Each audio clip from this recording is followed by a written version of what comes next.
Community in America is broken. A recent study indicates that for the average American, there's only 2 people that they can confide in for any meaningful conversation. And for the rest of us, we don't have anyone at all. Growing up in Michigan, cars were a big deal. As a matter of fact, as I was growing up, we used to do assemblies at school that just went over the history of the automobile. In the 1950s and 60s, Detroit was the place to be.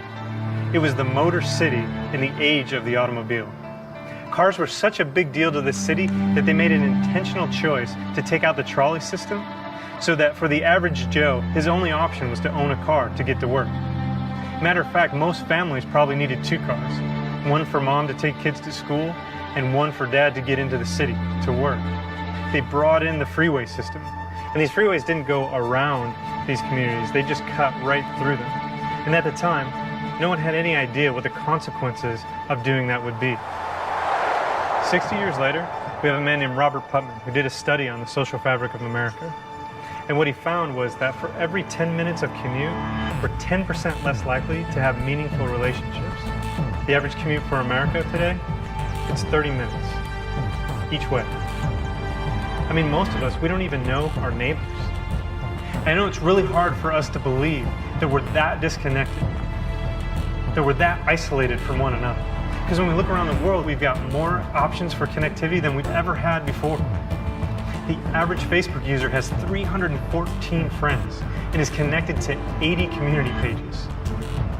But if that community was real, if it was authentic, if it was life-changing, would we have issues like depression and loneliness as such a big part of our life? They say by the year 2020, the second most common health issue around the world will be depression.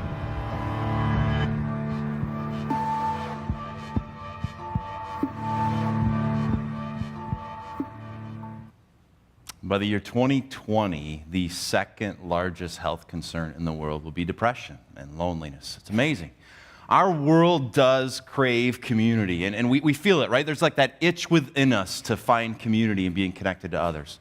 My name's Scott Bixby. I'm one of the pastors here at Northridge, and I just want to say welcome. If you're online, if you're at the Greece campus, thanks for being with us, or here in Irondequoit. We're so thankful that you are here. And we want to talk today a little bit about community and this thing that God says is so good for us, and we all feel a need for. We all feel that craving for community.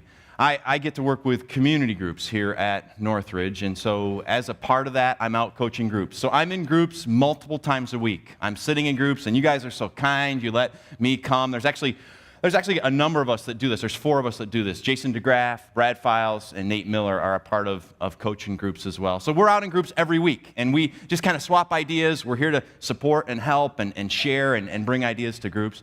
And as we do that, as we interact with you, there's things that we come across. We're like, wow, this group's doing this really well, and we think that could be helpful over here. And it's kind of this idea swap where we're bringing things from one group to another and helping groups out. And you guys are doing an amazing job. And one of the things that we do traditionally on Sunday morning is we'll have a talk where we'll talk about the value of groups. And the majority of our adults have joined groups and are a part right now of community groups. And the overwhelming majority, very, very large percentage of you are in groups. And that's due to your feeling the need and also being willing to join in and be a part. We talk about, circles are better than rows, and this is a spectator sport, and real life happens in groups. Well, so a couple times a year, David will do a talk and just say, this is what community groups offer, and this is how amazing they are. And he'll walk through, what groups have to offer and encourage people to join.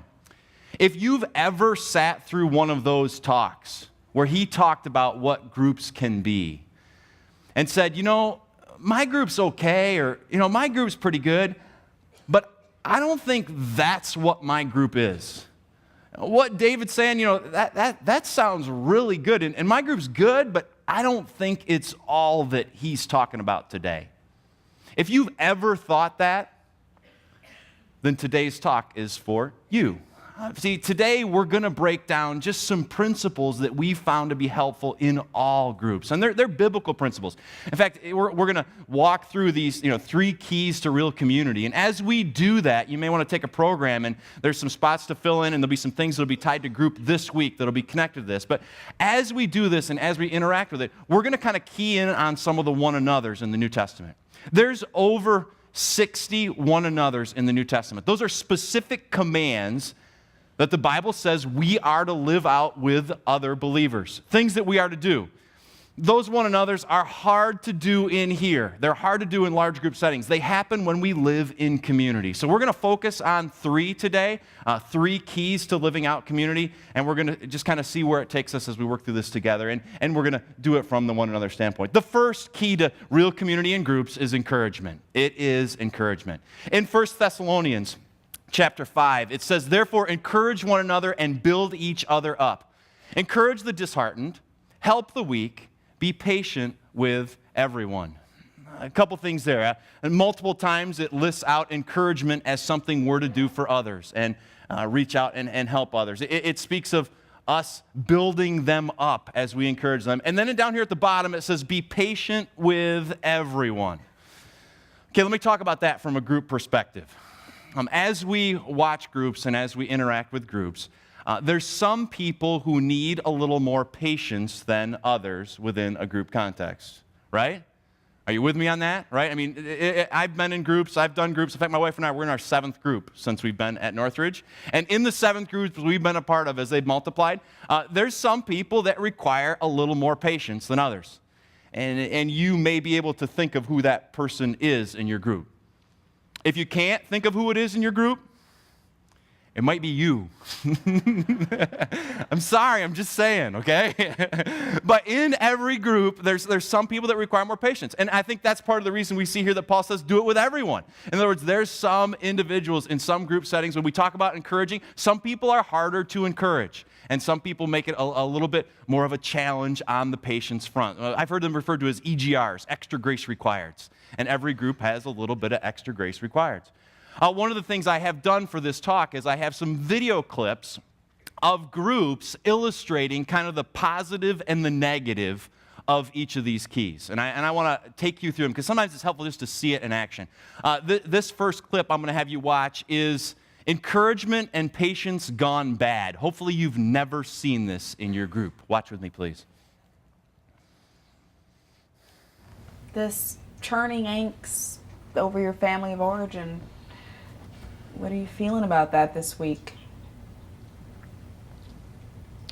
I'm still obsessing about how all through my pre-adolescence, my separation anxiety coupled with my mother's delusional panic disorder crippled my ability to relate functionally in the most primitive paradigms.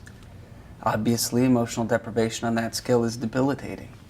She dwarfed my soul, which is incredibly depressing.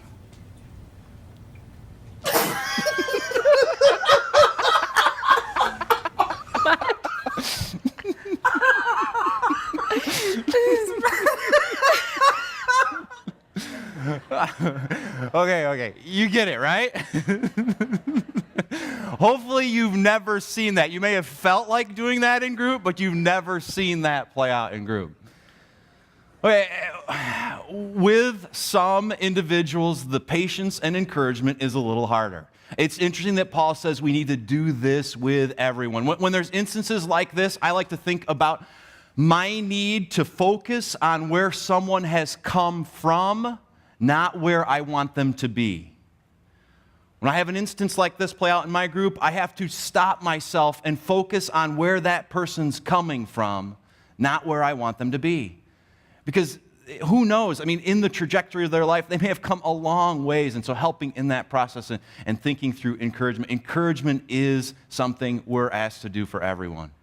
In Ephesians chapter 4, verse 29, it says, "Don't let any unwholesome talk come out of your mouths, but only what is helpful for building others up according to their needs." Building others up. It's important, right? I mean, that's what we're to be about. I have a daughter, Elise, who's 4 years old. And when I arrive at home, and I see her doing something well, and something that deserves a compliment or something that deserves a little encouragement. You know what they say with kids? When you see something good happen, water it, and you'll get more of that. I mean, that's kind of a principle of parenting. So when I see something good happen with Elise, and I compliment her, and she's 4, you've seen this, right? You say, Elise, that was so good. What I just saw you do, that was amazing. You did that so well.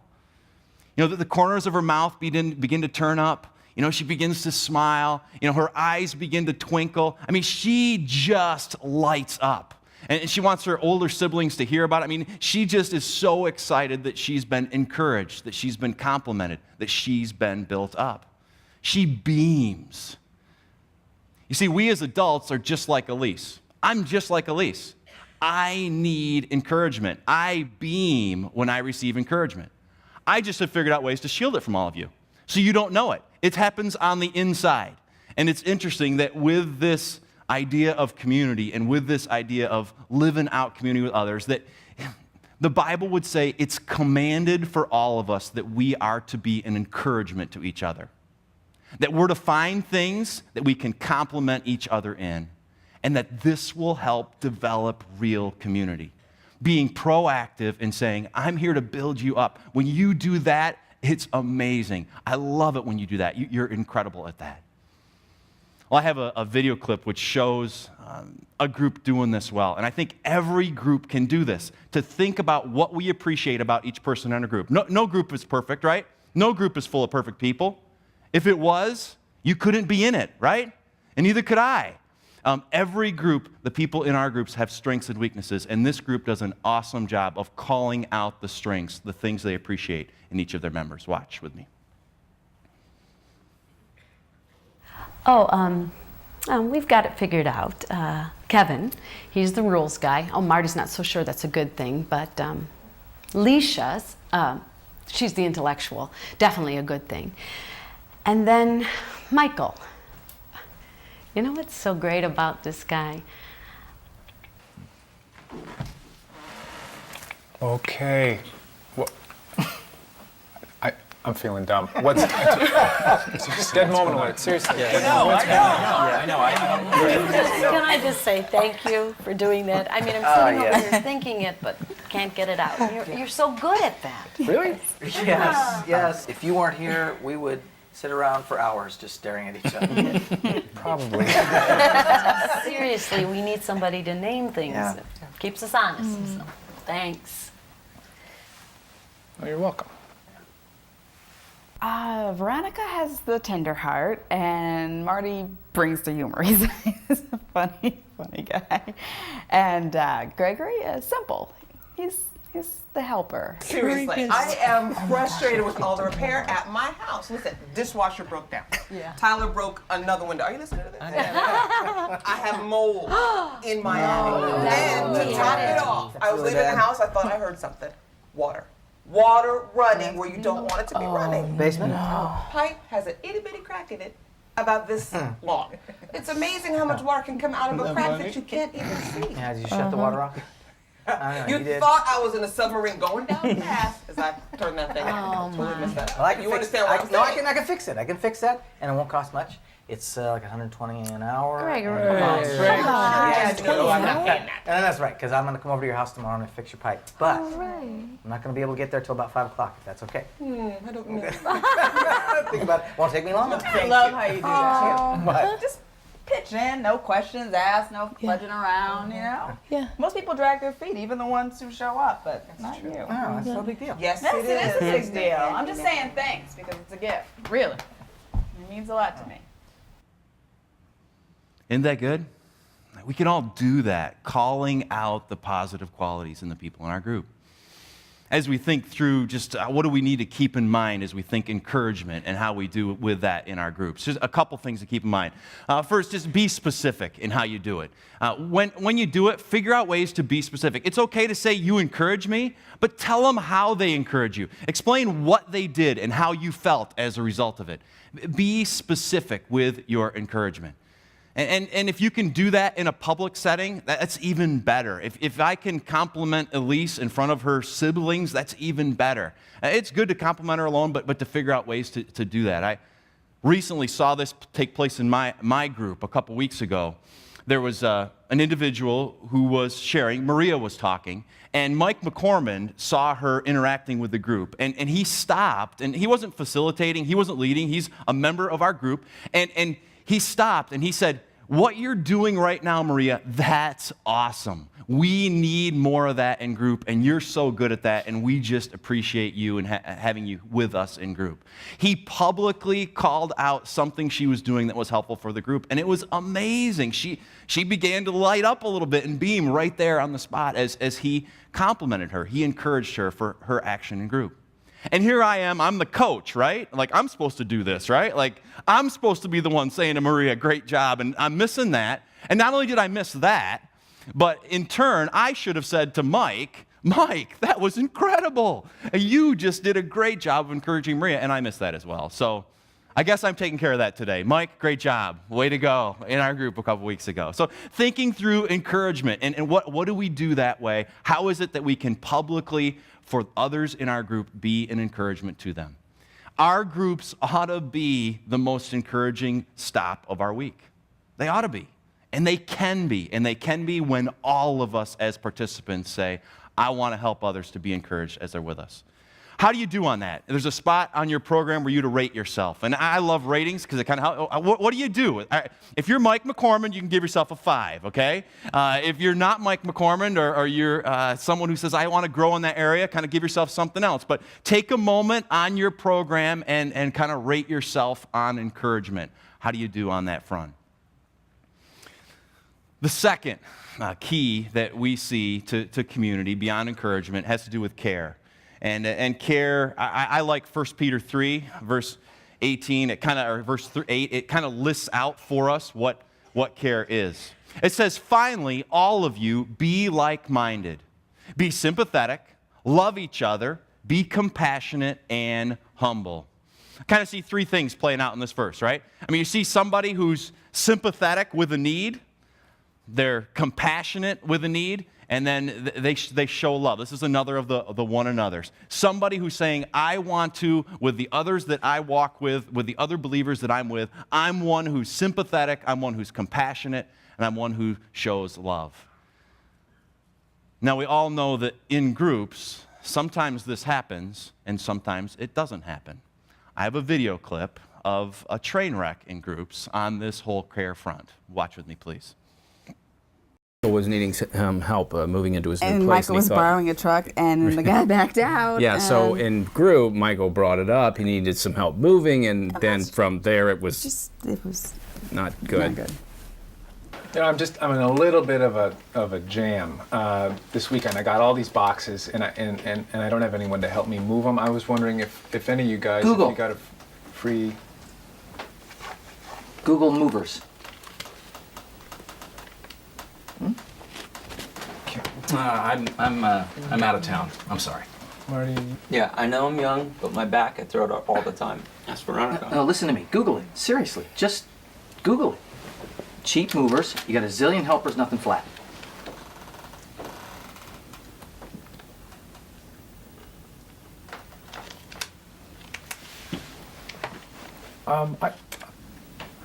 I can just find help on my own. Thanks. You bet. Sure.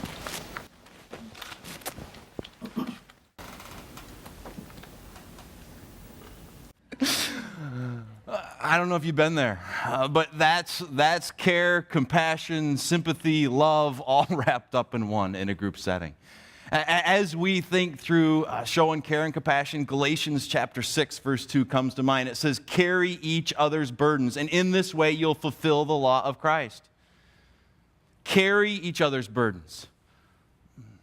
And in this way, you'll fulfill the law of Christ. One of the things that's interesting to me about this verse is it ties it to the law of Christ. It says, if you do this, if you stop and carry each other's burdens when others have a struggle, when you do that, that's what Christ would be about. That was Christ's law. That was the law of his life. That's what he asked us to do. And I don't know, somehow, somewhere along the way, I seem to think that carrying someone else's burdens is like an optional thing. See, because if I got a lot of burdens, You know, I can't carry yours because look at what I got. Look what I'm towing here, right? Somewhere along the way, I picked up this idea that I could pick up others' burdens or not pick up others' burdens based on whether it was convenient for me or not. This verse seems to say that we need to figure out ways to carry each other's burdens no matter what's going on. Because that's what Jesus would have done. I mean, how inconvenient would it have been to leave heaven and spend 33 years down here on earth and wash people's feet and heal their kids and die on a cross and be there for others? Second key to community is figuring out ways to care and figuring out ways to carry burdens and help others along on their journey.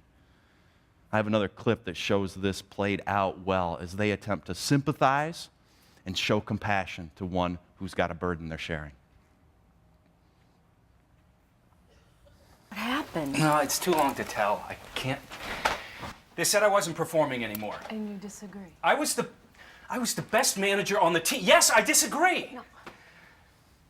I'm sorry. I just. No, you should see me when I get angry. I go nuts. I think you're handling it just fine. Hey, Kevin, I'd be insane if it happened to me. Yeah.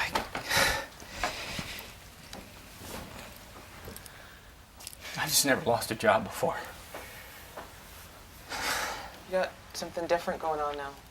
Something else. Yeah. This is an embarrassment. Oh, Kevin, I'm so sorry. Humiliation. Man, that is a lousy feeling. I'm right there with you. I'm sorry.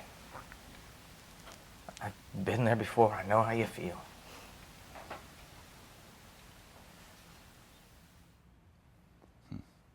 What are some keys, the things that we need to keep in mind as we think through caring for others in our group? A couple things I'll mention. First of all, care begins with listening, and that's active listening. But listening, that's eye contact. That's listening through, not coming up with solutions from the start, and then also doing something about it, making a move and doing something in light of your listening. One thing I'll say about groups, if you find that in your group context, you're listening to the same person every week, and you're figuring out ways to do something for the same person every week, sometimes there's seasons when that's very normal, but this works best when it's everyone sharing. See, there's some people in groups that are afraid to share, and they're afraid to rely on anyone else in group to be a part of caring for them. And then there's other people that share all the time. And figuring out how to balance that in your group setting just works best. But it does involve us listening and then us doing something about what we've heard. When I first got married, I thought I knew how to listen. But I didn't. You see, I would listen, and then I was all about doing something after what I'd heard, right? I mean, I was all about coming up with a solution to the problem. My poor wife, she'd come home with a burden that she's looking for me to carry with her, and she'd bring it and she'd share it, and before she even had it out of her mouth, I had 3 solutions and 4 reasons why it didn't need to be a burden to her, and I felt like I'd succeeded.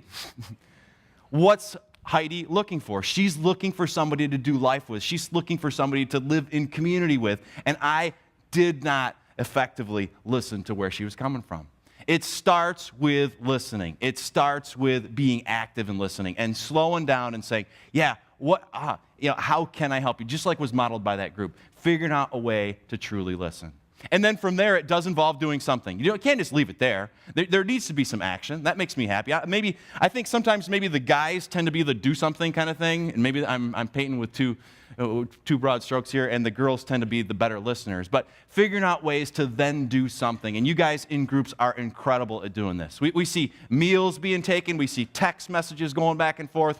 We watch you and coaches doing an amazing job of helping with work projects, all sorts of things within groups that you help with on the doing something front. But in groups, if we're going to experience real community, it starts with encouragement. And then from there, it involves us really caring. It involves us saying, I care.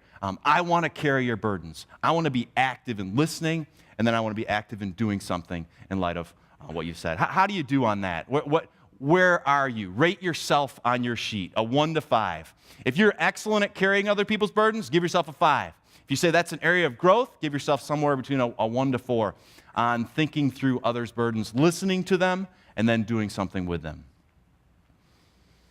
Okay, the third key to real community is authenticity.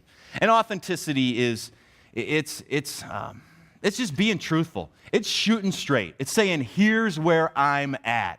It's saying, this is my story, and this is where I'm coming from. In fact, there's a verse in 1 John chapter 1, verse 8 that says, if we claim to be without sin, we deceive ourselves, and the truth is not in us.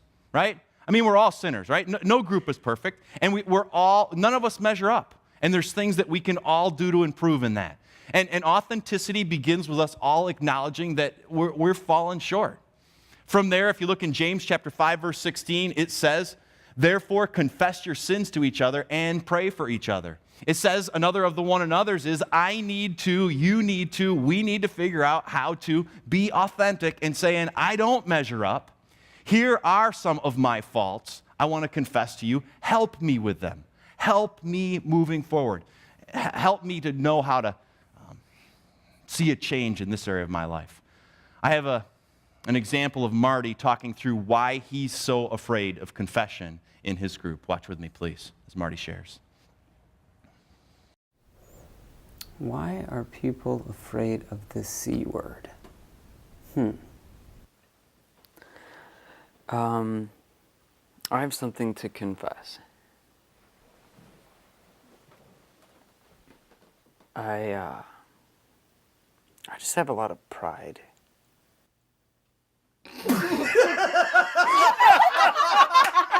Pride? Oh, you shut down! Pride? Your ego was oiled. We can leave Alaska alone. Pride came before a fall. You be headed over Niagara.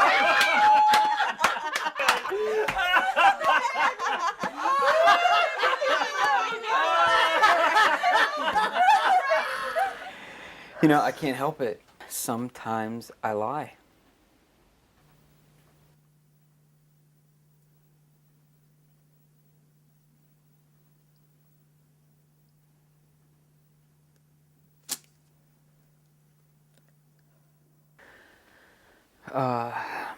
Sometimes, you know, it can be a problem for me.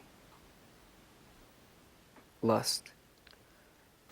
Sorry, just clung the church prayer chain. I know that we wanted to pray. L-U-S-T, send. Josephine, Marty Dillard, lust. Lust. Details Lust. later. Ciao. Okay. Call senior pastor later. Shall we pray? Yeah. Mm-hmm. Jesus. Next question. Okay, confession. I mean, Marty shares his struggle. One of the things we get to see as coaches as we're out visiting groups is we see you guys being true, being authentic, being transparent. That typically happens in the breakdown with guys and girls. Typically when guys are with guys and girls are with girls, when you have that prayer time where they're praying together. Some groups do a double divide. They'll split girls and guys and then do a secondary divide. Others stay together, just all the guys and all the girls. But on a weekly basis, you just need to know we hear authenticity being lived out in groups. And we hear individuals sharing, this is where I'm at. How does it go? You know, where are you at with that when those divides happen? And that is an encouragement. And typically it's within those smaller settings. Sometimes it's breakfast, sometimes it's one-on-one throughout the week. But finding those spots where authenticity can play out and can be seen. In Hebrews chapter 10, verse 24, it says, let us consider how we may spur one another on towards love and good deeds. Spur one another on. That happens when we start with authenticity.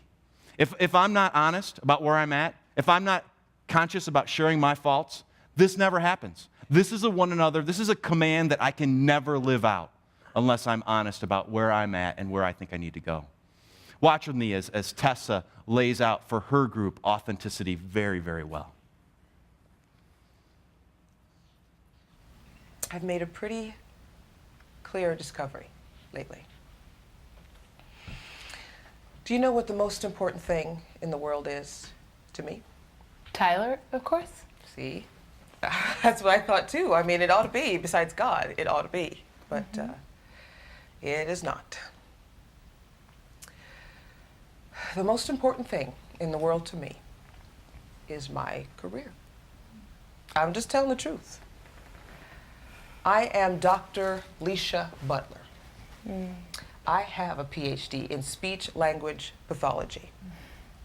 And my company pays me very well to do what I do. I told myself I was 9 years old at the time. I swore that I would do well. Very, very well. Sound like a treasure to you? Yeah. And I mean, I know it hurt my marriage. I know that it did, and it takes two to tango. But now it's hurting my son. And I've got to change. I've got to change.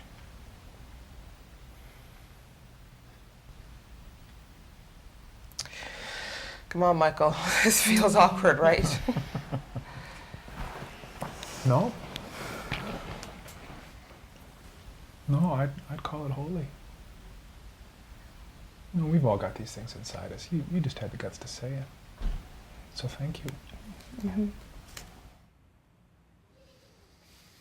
I'd call it holy. We've all got these things inside. You just had the guts to say it. So thank you. The power of authenticity, of someone saying, here's where I am, and here's where I need to go. As we think through authenticity, what are three things to keep in mind? Three things I think that all of us need to keep in mind as we do this. One is transparency. So it's transparency, affirmation, and follow-up.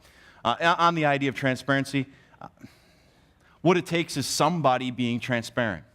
And the beauty of this is anybody can do it. Leisha can start it in her group. She's the one who's transparent and says, this is where I'm at and this is where I want to go. Can you guys please help me as I do this? It's powerful. Anybody can do it. And it's a matter of somebody saying, I'm going to do this for my group. I'm going to be transparent about a fault I have in myself that I want to take steps in. And I want your help in this, in doing this together. Affirmation, what does that have to do with it? What do we need to do in affirming? I think it's something where we affirm and say thank you for doing that. But I think the most affirming thing we can do for someone who's just been transparent is we need to be transparent as well. And we need to say, I will totally pray for you on that. I will totally have your back. I will totally ask you next week how it went for you. But will you do the same for me? And here's something I'm working on in my spiritual journey. Here's a way that I want to be spurred on towards love and good deeds. Will you pray for me in my journey as I go through this week? Will you keep me accountable? That's the most affirming thing any of us can do when somebody's transparent. The worst thing you can do is sit silently and just listen and not do anything. Your group will freeze over if you keep that up. There will be no authenticity in your group. And then the final thing you can do is just follow up. And follow up is a text message, it's a phone call, it's a breakfast, it's the next week, how are you doing? I see this weekly in groups. I see you following up on different things. And it's a joy to watch that happen and to see you guys saying, hey, how's it going with that? And how are you doing on this? And you wanted us to pray for you on this. And follow up. Be proactive in following up. One thing I'll say on follow-up, if you don't come to group regularly, you're not following up. And we find that the groups that are the most consistently attended are the groups that are living the most authentic lives. Groups that are sporadically attended, it just does not happen. And so part of follow-up is being there and helping your whole group to be there. If somebody's not there, you need to find, where are they?